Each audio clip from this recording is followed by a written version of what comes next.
नमस्कार.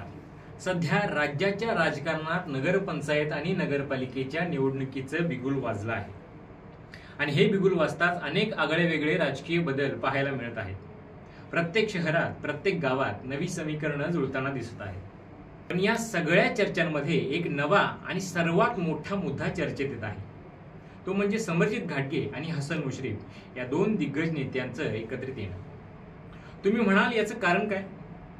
तर अनेक ठिकाणी स्थानिक स्वराज्य संस्थांच्या निवडणुकांमध्ये दोन्ही राष्ट्रवादी काँग्रेस गट म्हणजे शरद पवार आणि अजित पवार गट एकत्र येऊन निवडणूक लढत आहेत.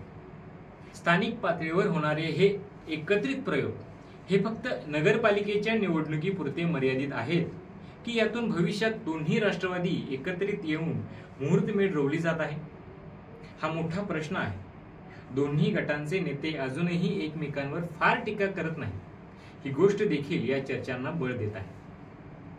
तुम्हाला काय वाटतं? कोल्हापूर जिल्ह्यात हे एकत्रित येणे आणि राज्याच्या इतर भागांमध्ये दिसणारे हे संकेत हे दोन्ही राष्ट्रवादी गट पुन्हा एकत्र येणार असल्याचं दर्शवत आहे का?